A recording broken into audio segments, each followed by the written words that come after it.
नमस्ते बच्चों, शुरू करते हैं आज की अपनी कक्षा। हम पिछली कक्षाओं में बेटा आपने जो हमारा सिटीज के भी जो भाग था हमारा गद्य भाग और गद्य भाग में भी हमने दो पाठ पढ़े, नेताजी का चश्मा और आपके बाल गोविंद भक्त। अब इसके बाद मैं गद्य की शुरुआत करवाने से पहले गद्य के पाठ आपके पद्य के जो पाठ है वो कविताओं को शुरू करवाने से पहले एक महत्वपूर्ण व्याकरण की इकाई है हमारी अलंकार और छंद।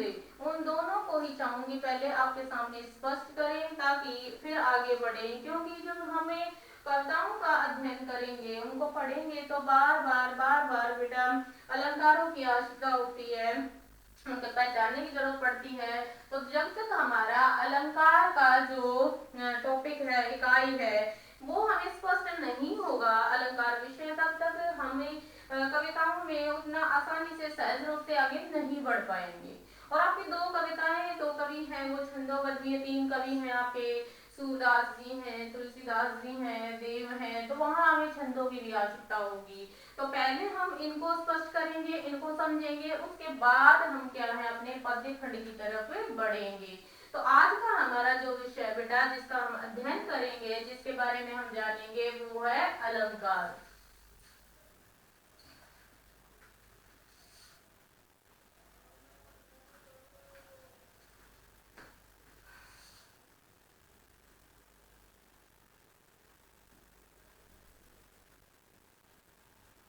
क्या है अलंकार।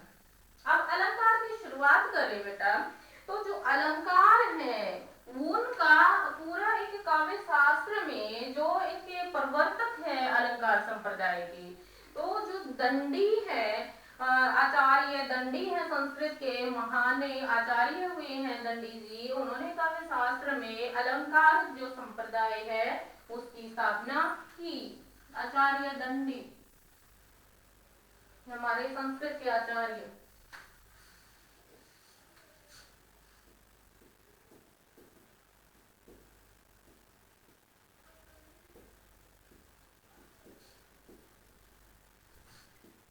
दंडी, उन्होंने अलंकार संप्रदाय की स्थापना की।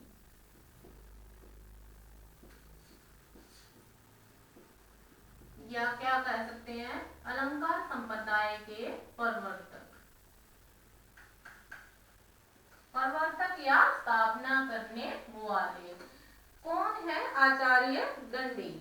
अब इसके बाद हम बात करें कि अलंकार है क्या। तो अलंकार का आप पहले से भी जानते होंगे, अलंकार आभूषण, बार बार आपसे पर्यायवाची भी कई बार पूछे जाते हैं कि अलंकार के क्या है पर्यायवाची बताइए, आप कहते हैं आभूषण गहना, तो वही है अलंकार का शाब्दिक अर्थ। हम अलंकार की परिभाषा के बारे में समझेंगे, अलंकार है क्या। तो देखिए अलंकार की अगर परिभाषा की बात हम करें बेटा तो क्या है, अलंकार क्या है, अलंकार का परिभाषा में क्या लिखेंगे, पूछे भी जाते हैं आपके दो दो नंबर में कि अलंकार की परिभाषा दीजिए। अलंकार का शाब्दिक अर्थ है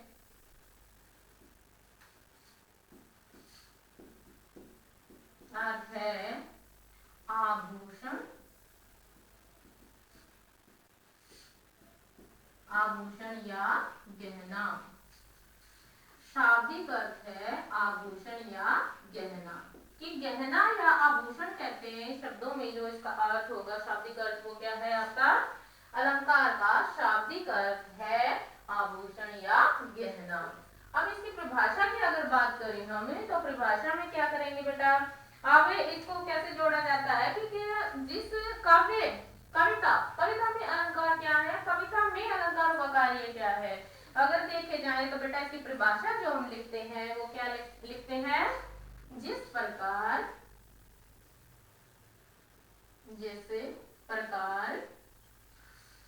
स्त्री के, महिला के सौंदर्य में अलंकार या आभूषण, अलंकार या आभूषण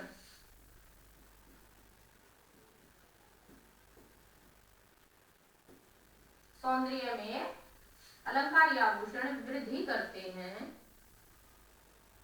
वृद्धि करते हैं, उसी प्रकार अलंकार, उसी प्रकार अलंकार क्या करते हैं, उसी प्रकार अलंकार काव्य के सौंदर्य में, उसी प्रकार अलंकार काव्य के सौंदर्य में वृद्धि करते हैं, अलंकार काव्य के सौंदर्य में वृद्धि करते हैं।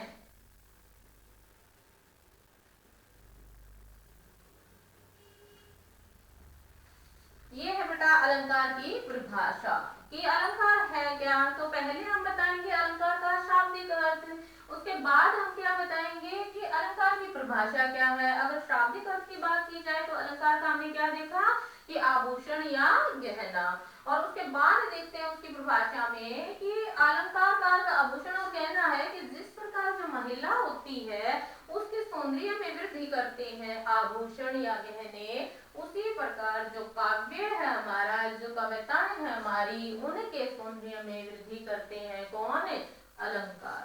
तो ये हो गई आपकी अलंकार की परिभाषा। अलंकार है क्या, तो ये अलंकार है बेटा, ये इस काव्य की सुंदरता को बढ़ाते हैं। सौंदर्य मतलब सुंदरता, किसको बढ़ाते हैं, काव्य की सुंदरता को वो बढ़ाते हैं। अब इसके बाद अगर हम अलंकार की, पहले प्रवर्तक हमारे दंडी जी हैं आचार्य, उसके बाद हमने देखा कि अलंकार का शाब्दिक अर्थ देखा, उसकी परिभाषा देखी। इसके बाद अगला जो बात आती है, आपका प्रश्न आता है वो क्या है, अलंकार कितने प्रकार के होते हैं या अलंकार के कितने भेद होते हैं। अगला जो पढ़ेंगे हमें वो क्या है, अलंकार के कितने भेद होते हैं। तो अलंकार के भेदों की बात की जाए तो वो किस आधार पर करें हम, तो देखिए बेटा कहा गया है शब्दार्थों सहितो,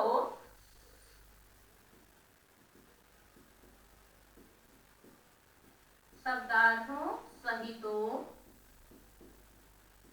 शब्दार्थों सहितो काव्यम,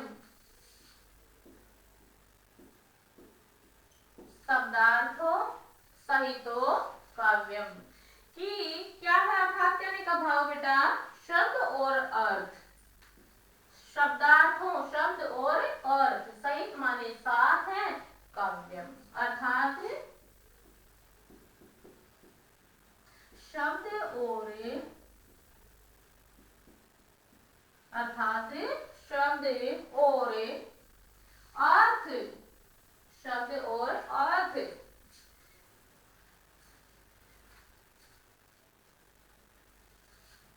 शब्द और अर्थ युक्त होकर ही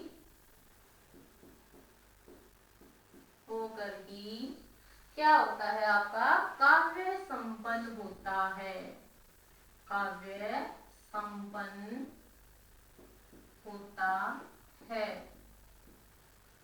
क्या कह रहे हैं बेटा, देखिए एक बार भेद पे जाने से पहले हम इस बात को समझेंगे क्या है। शब्दार्थों सहितो काव्यम अर्थात शब्द और अर्थ युक्त होकर ही काव्य संपन्न होता है, पूरा होता है। अर्थात जो कविताएं हैं, जो काव्य है, जो पद्य खंड है, उसमें शब्द और अर्थ दोनों चीजें मिलकर ही उस काव्य को क्या करती हैं, पूरा करती हैं, संपन्न करती है। तो किन दो बातों पर जोर दिया गया बेटा, किन दो बातों को स्पष्ट किया गया, बताया गया है, शब्द और अर्थ, शब्दार्थों, शब्द और अर्थ कि शब्द और अर्थ दोनों ही मिलेंगे तभी क्या होगा, काव्य संपन्न होगा, काव्य पूर्ण होगा। तो दो बातें हमारे सामने आई, क्या, अर्थ और शब्द। तो उसी आधार पर, इसी वाक्य के आधार पर हम देखेंगे क्या कि हम देखते हैं बेटा शब्द और अर्थ दोनों का समान महत्व है। तो हम देखेंगे उसी आधार पर कि अलंकार के कितने भेद होंगे या किए गए। तो अलंकार के भेदों की अगर बात की जाए तो अलंकार के भेद कितने हुए, कितने माने गए बेटा? तो अलंकार के हम 3 भेद कर सकते हैं, बताए जाते हैं। पहले शब्दालंकार, दूसरे अर्थालंकार। 2 बातों पे बल दिया गया बेटा, शब्द और अर्थ पर। दूसरा हुआ अर्थालंकार। और तीसरी बात करेंगे हम उभयालंकार। उभय माने दोनों। कौन से दोनों? उभय माने दोनों। कौन से दोनों बेटा? शब्द और अर्थ। इसमें हम देखेंगे बेटा शब्द और अर्थ। उभय माने दोनों। कौन दोनों? अर्थ और शब्द दोनों। अब इनकी परिभाषा की बात करते हैं। तो शब्दालंकार पे सबसे पहले बात करेंगे। तो जिन अलंकारों में बेटा शब्दों के कारण क्या हो, सौंदर्य में वृद्धि हो या काव्य के सौंदर्य में वृद्धि हो शब्दों के कारण, जहां पर वहां क्या होता है आपका शब्दालंकार होते हैं। लिखेंगे जहां पर शब्दों के कारण काव्य में चमत्कार उत्पन्न हो। चमत्कार उत्पन्न हो या सौंदर्य में वृद्धि हो।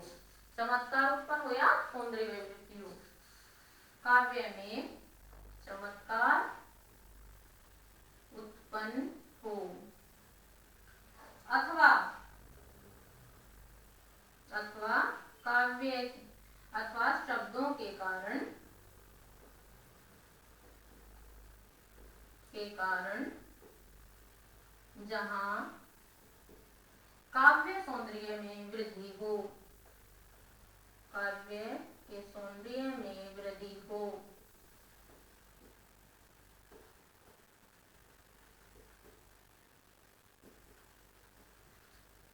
ये देखो शब्दालंकार, शब्दों का महत्व रहेगा, शब्दों पे बल रहेगा। जहां पर शब्दों के कारण काव्य में चमत्कार उत्पन्न हो या अथवा दूसरे शब्दों में क्या कह सकते हैं बेटा? क्या शब्दों के कारण जहां काव्य के सौंदर्य में वृद्धि हो वहां क्या होंगे आपके शब्दालंकार।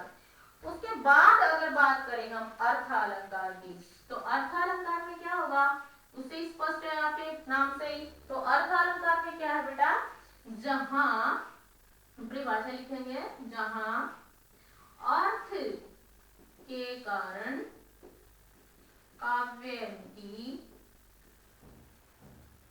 सुंदरता में या सौंदर्य में, सुंदरता या सौंदर्य एक ही बात है, सौंदर्य में वृद्धि हो, वो क्या कहलाएंगे? अर्थालंकार। जहां अर्थ के कारण काव्य की सुंदरता में वृद्धि हो वहां क्या होते हैं? अर्थालंकार।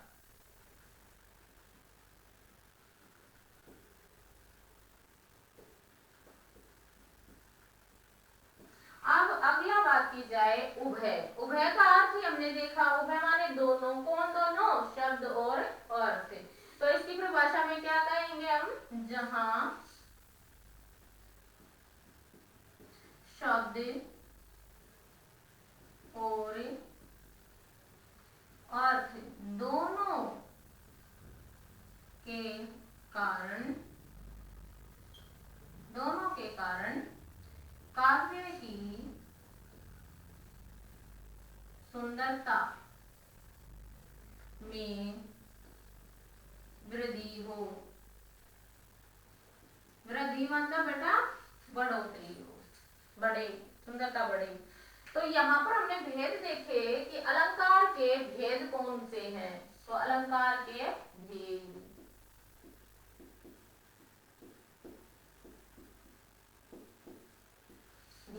अलंकार के भेद। अब अलंकार के भेद वो भी हमने देखा बेटा, शब्द और अर्थ है दोनों का महत्व होता है। तो उस वजह से क्या किया गया, अलंकार के भेद हैं वो 3 तरह से किए गए। पहले आपके शब्दालंकार, दूसरे आपके अर्थालंकार, तीसरे आपके उभयालंकार। और जब शब्दालंकार की बात की जाए तो जहाँ शब्दों के कारण क्या हो, काव्य की सौंदर्य में वृद्धि हो, सुंदरता बढ़े कविता की। और जहाँ पर आपके अर्थों के कारण कविता की सुंदरता में वृद्धि होती है, वहाँ अर्थालंकार होते हैं। और उभयालंकार कहाँ पे, जहाँ दोनों शब्द और अर्थ दोनों का समान महत्व हो, जहाँ पर दोनों की वजह से काव्य में चमत्कार उत्पन्न होता है, उसकी सुंदरता में वृद्धि होती है, तो वहां पर कौन सा अलंकार होता है, आपका उभयालंकार।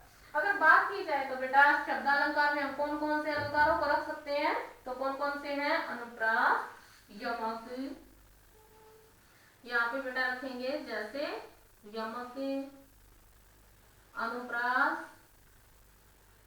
श्लेष। इन अलंकारों को हम कहाँ रखेंगे, यमक, अनुप्रास, श्लेष किस में रखेंगे, शब्दालंकारों में। और इसके बाद उपमा है, उत्प्रेक्षा है, रूपक है, जैसे इसमें रखेंगे उपमा, रूपक, उत्प्रेक्षा,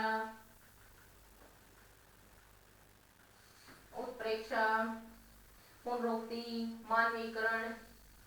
ये जो उपमा आदि जो उत्प्रेक्षा ये अलंकार होंगे बेटा, ये किस में रख लिए जाएंगे आपके, किसमें, अर्थालंकार में। और उभय में तो दोनों को शामिल कर लिया जाता है। तो ये हुए तीन भेद किसके, अलंकार के। तो क्या है अभी तक, संस्कृत के जो आचार्य दंडी हैं वो अलंकार संप्रदाय की स्थापना की प्रवर्तक माने जाते हैं। फिर अलंकारों का हमने भेद देखते हैं बेटा। और अब बात करते हैं हम अगला, अब एक एक करके हम अलंकारों को की परिभाषाओं के बारे में जानेंगे, अलंकारों को समझेंगे। तो सबसे पहला अलंकार बता दिया होगा आपने, साथ साथ चलते आगे।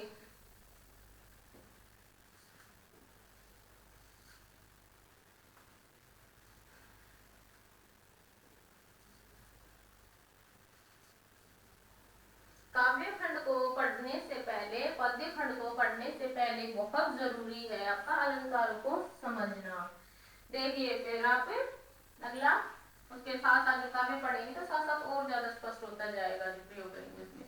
अगली बात आती बेटा पहला अलंकार जिसका हम अध्ययन करेंगे, पढ़ेंगे, वो है अनुप्रास। बहुत ही आसान है, इसके अनुप्रास है बेटा। तो इसकी परिभाषा जो दी जाती है, जो कहा जाता है क्या, जहां पर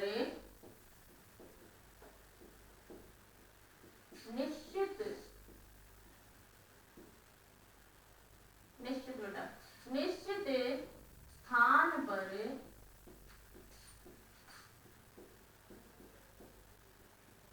निश्चित वर्ण की आवर्ती हो, आवर्ती हो। आवर्ती का मतलब होता है दोराहा जाना, दोराहाना, बार बार आना। क्या कह रहे हैं, जहां पर निश्चित स्थान पर, कोई एक निश्चित स्थान है, अगर किसी शब्द में पहले स्थान पे है तो दूसरे शब्द में भी निश्चित वर्ण की, निश्चित माने वही, अगर आपके पहले स्थान पर कहीं वो शब्द आया है, वो वर्ण आया है किसी शब्द में, तो दूसरे या दूसरा जो शब्द उसी स्थान पर वो दूसरा वर्ण है वो आना चाहिए। तो ये क्या कह रहा है, निश्चित स्थान पर निश्चित वर्ण की आवर्ती हो, वहां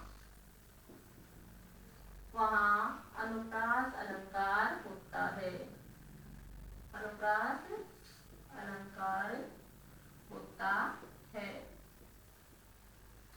अब उदाहरण की बात की जाए, उदाहरण के द्वारा और थोड़ा सा ज्यादा स्पष्ट होगा बेटा आपको। तो देखिए उदाहरण इसका, जैसे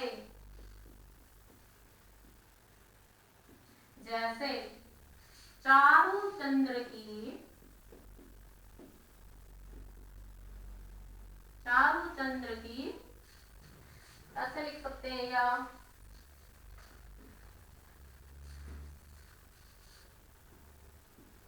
चारु चंद्र की चंचल किरणें, चंचल किरणें खेल रही है जल थल में, खेल रही है जल थल में। देखिए बेटा, चारु चंद्र की चंचल किरणें खेल रही हैं जल थल में। मैंने क्या कहा ऊपर, निश्चित स्थान पर, जिस स्थान पर एक बार वो वर्ण आए तो निश्चित वर्ण वही वर्ण दोबारा उसी स्थान पर आए। जैसे चारों में च कहाँ पर है, प्रथम स्थान पर, पहले स्थान पर है, प्रथम स्थान पर है। किसमें है ये, प्रथम स्थान पर है कौन, चय। तो अगले फिर शब्द में देखिए, निश्चित स्थान पर, पहले स्थान पर, अगला फिर वही स्थान होगा। ये नहीं कि पहले शब्द में पहली जगह आ गया तो दूसरे शब्द में दूसरी या तीसरी जगह आएगा। निश्चित स्थान पर निश्चित वर्ण वही वर्ण, यहाँ च आया तो यहाँ पर भी च ही आएगा। यहाँ पर भी किस पे है बेटा, प्रथम स्थान पर है, दोनों प्रथम स्थान पे है।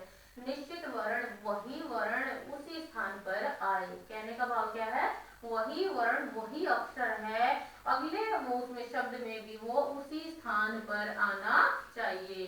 तो यहाँ पे भी चय पहले स्थान पर है, वहां पे भी चय पहले स्थान पे है, तो कौन सा अलंकार हुआ, अनुप्रास अलंकार। एक उदाहरण और देखिए, इसका और स्पष्ट होगा आपको। तरणी तनुजा तट, तरणी तनुजा, तरनी तनुजा, तरनी तनुजा तट तमान, तट तमान, तट तमाल तरवर बहुछाई, बहुछाई। इसमें देखिए बेटा, चारों चंद्र की चंचल किरणें खेल रही, जल के जो चंद्रमा उसकी जो चंचल किरणें हैं वो जल थल में, स्थल पे भी, जल में भी नाच रही है, खेल रही है। अब यहाँ पे तरनी तनुजा तट तमाल तरवर बहुछाए, जो यमुना नदी है उसके तट पर क्या है, बहुत सारे तरवर है, पेड़ है, वो छाए हुए हैं, वहां पे लगे हैं। तो एक पहला उदाहरण ये, दूसरा ये देखिए, यहाँ पे फिर से परिभाषा की तरफ हम देखें बेटा, निश्चित स्थान पर निश्चित वर्ण, तो तरनी तय में पहले स्थान पर, तनुजा में पहले स्थान पर, तय के पहले स्थान पर। सारे शब्दों में अगर देखें, तय पहले पे, फिर दूसरे में आया तो तय उसी स्थान पर आया पहले पे ही, आगे भी क्या है, वो पहले स्थान पर आया है, और अगले शब्द में भी क्या है, वो पहले ही स्थान पर आया है। चारों शब्दों में जो है वो क्या है, प्रथम स्थान पर है। तो कौन सा अलंकार हुआ, अनुप्रास अलंकार। क्योंकि अनुप्रास अलंकार की परिभाषा क्या पड़ी है कि जो वर्ण है, अक्षर है, वो पहले शब्द में जहाँ आए दूसरे में भी वहीं पर आना चाहिए। वैसे तो बेटा अनुप्रास अलंकार के बहुत सारे भेद हैं, छेका अनुप्रास है, लट अनुप्रास, अंत्यानुप्रास है, लेकिन जो आपकी परीक्षा के उससे है, जो आपके विषय वस्तु पाठ्यक्रम में जो लगा हुआ है वो इतना ही है, इतने से ही आपका होगा। वहां पे आपसे परीक्षा में क्या पूछा जाता है, और इतना ही अभी आप समझे कि क्या है अनुप्रास अलंकार है क्या, उसकी परिभाषा क्या है, उसके उदाहरण क्या है। तो ये है अनुप्रास अलंकार बेटा, आपका महत्वपूर्ण है, पूछा जाता है बार बार। अब अगर अगले अलंकार की हम बात करें तो अगला अलंकार कौन सा है हमारा, वो पढ़ेंगे। तो अगला अलंकार जो हम पढ़ेंगे वो है आपका यमक। क्योंकि पहले हम किनको पढ़ रहे हैं, शब्दालंकारों को। तो शब्दालंकार में पहला अलंकार कौन सा पढ़ा, अनुप्रास अलंकार। शब्दालंकारों की बात कर रहे हैं तो पहला अलंकार हमने कौन सा पढ़ा, अनुप्रास अलंकार। अब चलते हैं हम अपने अगले शब्दालंकार की तरफ, तो वो क्या है, यमक। यमक बेटा, यमक का मतलब है जोड़ा, शब्दों का जोड़ा, शब्दों का जोड़ा है। जहाँ पे यमक से आप समझिए जहाँ पर शब्दों का जोड़ा है। और परिभाषा क्या करेंगे इसका बेटा, जहाँ पर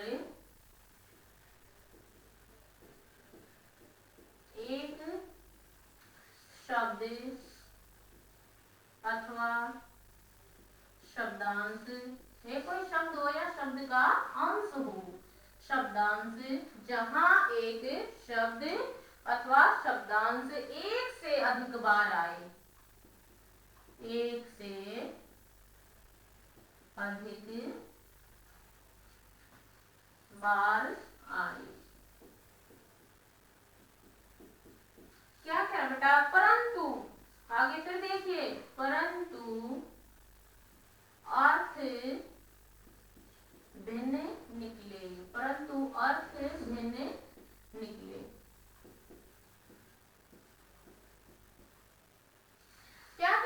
बेटा कि जहां पर क्या हो, एक शब्द या शब्दांश क्या हो, एक से अधिक बार आए, एक से अधिक बार, 2 बार आए, 3 बार आए, एक से अधिक बार आए, लेकिन उस शब्द का या शब्दांश का क्या हो, अर्थ बदल जाए, अलग अलग अर्थ हो, भिन्न अर्थ निकले, एक का कोई और होगा तो दूसरे का। देखिए उदाहरण से आप ज्यादा स्पष्ट होगा, आपको समझ पाएंगे।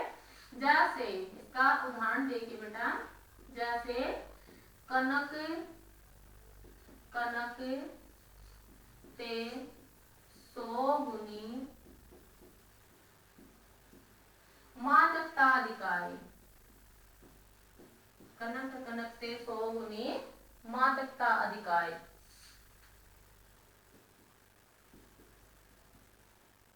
अधिकाई वो खाए बोराए नर, वो खाए बोराए नर, वो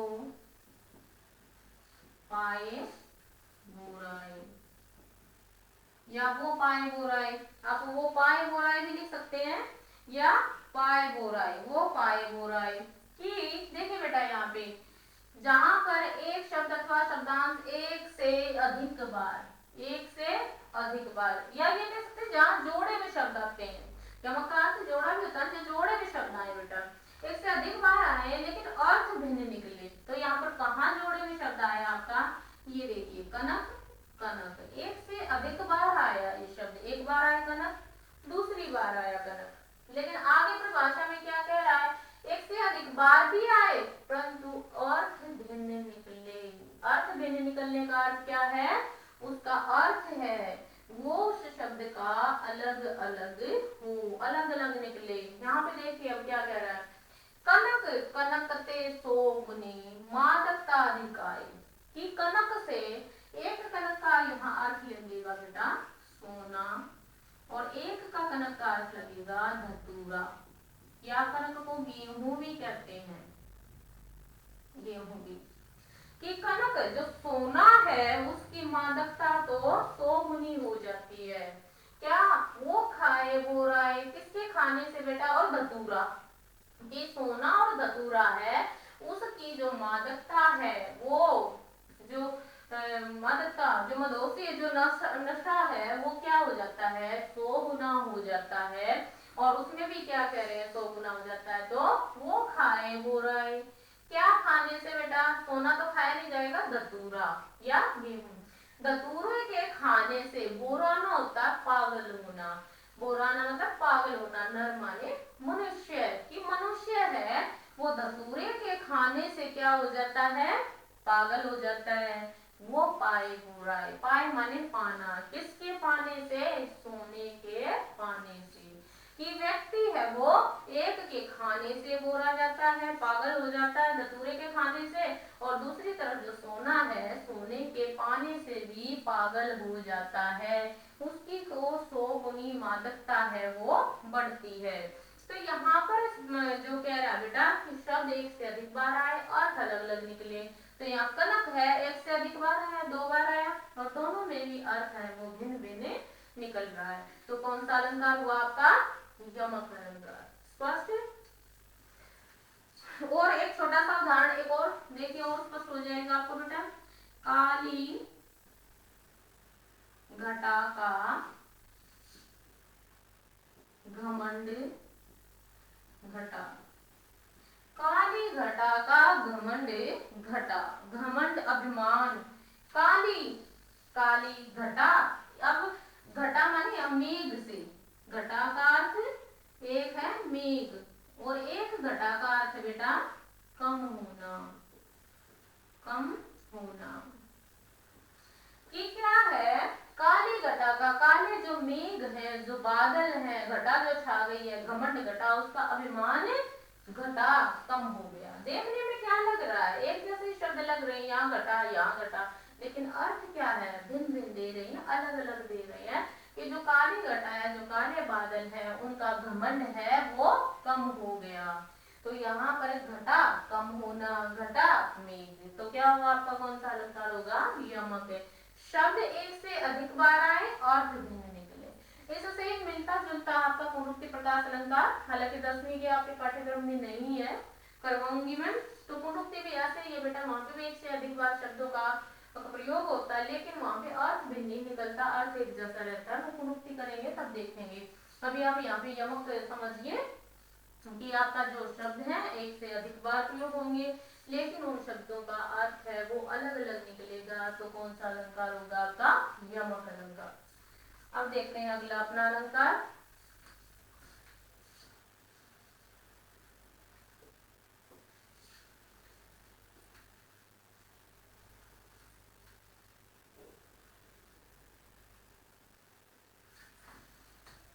अगला अलंकार है हमारा श्लेष शब्द अलंकार जो पढ़ेंगे। अब श्लेष में बात करते हैं बेटा। तो श्लेष का अर्थ है चिपकना। श्लेष का अर्थ है चिपकना। किसका चिपकना? अर्थ का चिपकना। किसका चिपकना होगा यहाँ पे? अर्थ का चिपकना। कि जहां पर एक शब्द में एक से अधिक अर्थ चिपके हो वहां पर क्या होता है? श्लेष अलंकार। जहां पर परिभाषा देखिए इसकी, एक से अधिक, एक से अधिक, एक से अधिक अर्थ, एक से अधिक, एक शब्द में, यहाँ पे लिखे बेटा एक शब्द में, जहां पर एक शब्द में एक से अधिक अर्थ चिपके हों वहां श्लेष अलंकार होता है।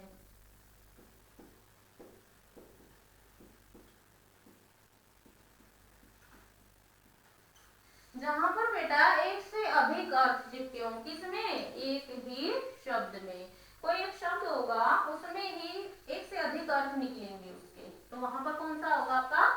श्लेष अलंकार। तो श्लेष अलंकार के अगर उदाहरण की बात की जाए तो देखिए, नर की अरु, नर नीर की, नल नीर की, नल नीर नहीं, नल नीर, नर की अरु नीर की, नल नीर की,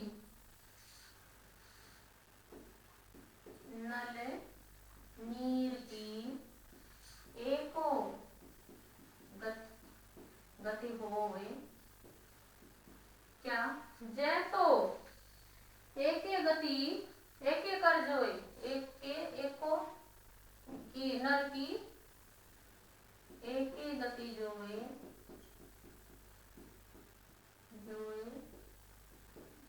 एक गति जोए, जेते नीचो हवे चले, जोए में एक बटन, जेतो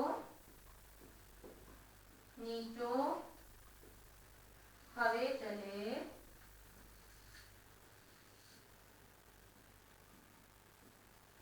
नीचो हवे चले, तो नीचो होय।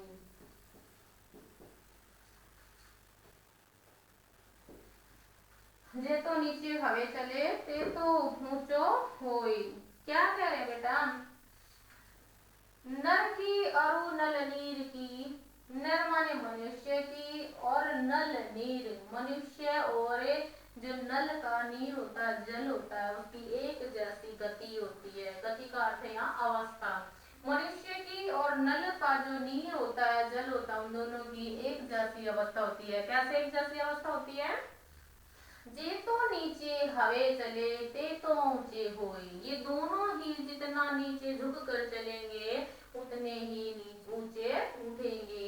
अर्थात मनुष्य जितना विनम्र भाव से, नम्रता से झुक कर चलेगा उतना ही वो अधिक सम्मान प्राप्त करेगा, उतना ही अधिक ऊंचा जाएगा।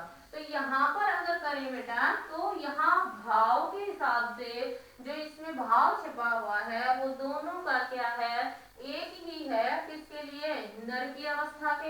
मनुष्य की अवस्था के लिए, और किसकी अवस्था के लिए, नल की अवस्था के लिए। दोनों के लिए एक जैसा अर्थ छुपा हुआ है, एक अर्थ चिपका हुआ इन दोनों में। किसकी अवस्था, मनुष्य की अवस्था, और मनुष्य नल के नीर की अवस्था। तो दोनों में छुपा हुआ है, तो चिपका हुआ है अर्थ, तो क्या हुआ, श्लेष अलंकार। एक उदाहरण और देखिए, थोड़ा सा और स्पष्ट होगा आपको। रहीमन ने पानी राखिए, रहीमन पानी राखिए, बिन पानी सब सून, पानी सब सून। रहीमन पानी राखिए, बिन पानी सब सून। यहाँ पर देखिए बेटा कि क्या कह रहे हैं वो रहीम जी की, क्या, सॉरी तो कहीं यमक का आ जाएगा बेटा। तो ये देखिए बेटा, यहाँ पर क्या है आपका, जो अवस्था है, अवस्था में क्या दिखाया जा रहा है आपका, वहां पे जो रहीमन पानी राखी है वो उदाहरण आपका यमक का हो जाएगा बेटा। एक पानी का अर्थ है लज्जा, और एक अर्थ है आपका वो यमक में शामिल हो जाएगा, एक का अर्थ है आपका जल। तो ये देखिए बेटा क्या है, जब एक से अधिक अर्थ उनकी दशा को एक जैसे स्पष्ट करें, तो वहां पे आपका क्या होगा, एक शब्द में दो अर्थ छिपे हों, दो चीजों की वो बताते हैं, अवस्था को बताए, वो क्या है आपका श्लेष अलंकार। नल की और नल नीर की, एकवती गुण मनुष्य की और जल की अवस्था एक ही होती है। वो क्या, जितने ऊंचे होकर चलते हैं वो उतने ही नीचे, उतना ही अधिक आदर प्राप्त करते हैं। ये थे हमारे शब्दालंकार बेटा। तो आज हमने समझा शब्दालंकार है क्या, फिर हमने देखा अलंकारों के भेद कौन से हैं, और उसके बाद हमने 3 अलंकार हमारे कौन से शब्दालंकार हैं, आपके अनुप्रास है, यमक है और श्लेष है। इसको अच्छे से समझा, सबको आप अपनी उत्तर पुस्तिका में लिखेंगे, याद करेंगे। फिर भी कोई आपका प्रश्न है, कोई आपका वो है संदेह है, तो आप कमेंट बॉक्स में डाल सकते हैं। और इसके साथ साथ डिस्क्रिप्शन में आपके जो पाठ है, कविताएं पढ़ाई जाएंगी या ये होंगी अलंकार, उनको डिस्क्रिप्शन में डाल दिया जाता है, वहां से आप इसको अच्छे से पढ़ सकते हैं। धन्यवाद, मिलते हैं अगली कक्षा में।